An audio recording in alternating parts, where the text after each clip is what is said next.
don't want to say pure chance, but it's a coincidence. I started to work for FeedAdvisor, who are also a repricing solution for Amazon, and that was my introduction into e-commerce. Even before that, because I was in software before that, and software is whatever it was. I was in advertising management and other software solutions. It had nothing to do with e-commerce or Amazon.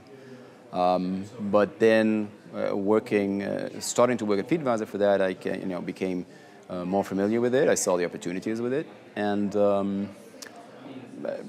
eventually that's what led me and the other co-founders to start SellerSnap. We saw the opportunity, we had the know-how, and we thought we can come up with a good product that would be just a successful business with this. Well, really. Our repricing solution is already focused on a specific type of sellers on Amazon. So they need to be professional sellers on Amazon, but they also need to sell branded or competitive products and not sell their own label. Because of the way repricing works on Amazon and because of the way the buy box works. So really for us to see if there's a match, the first thing would be to understand what kind of business the customer is running, and then assuming that he sells or he or she sells the type of products that have a fit for repricing, that can benefit from repricing. Obviously, another question would be the size of the business, because it needs to justify the cost of using an advanced tool. But again, assuming that it's above that threshold, then that's about it. And then what we usually do is we just start to work together and do an evaluation and see if it's a good solution, yes or no. I think it's pretty well known, again, for competitive products where you need to be in the buy box and you're kind of competing with other sellers for that.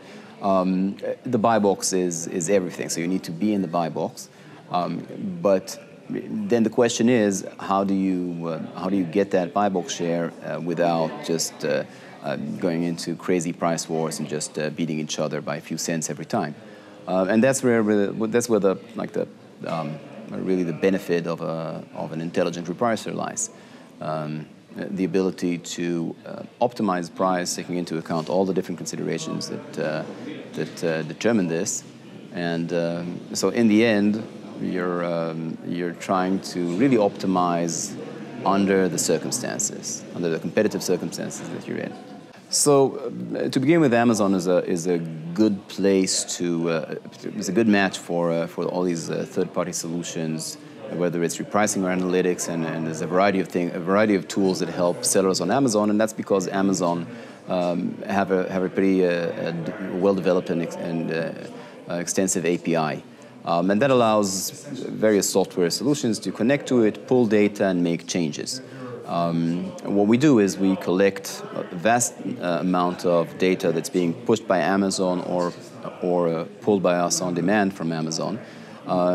We store that data, we save that data in our databases, and all the decision making is based on analyzing that data and making price adjustments, and then reevaluating, seeing how that affects the marketplace, and reevaluating if you need to change the strategy, yes or no. Of course, everything is done automatically. There's no other way around it. If you're selling even a few tens of products, let alone 1,000 products, there's no way you can manage that manually and go to Amazon every few minutes and see what changed with the prices and such. Everything is done completely automatically. Well, that's really that's a trick to get it done right.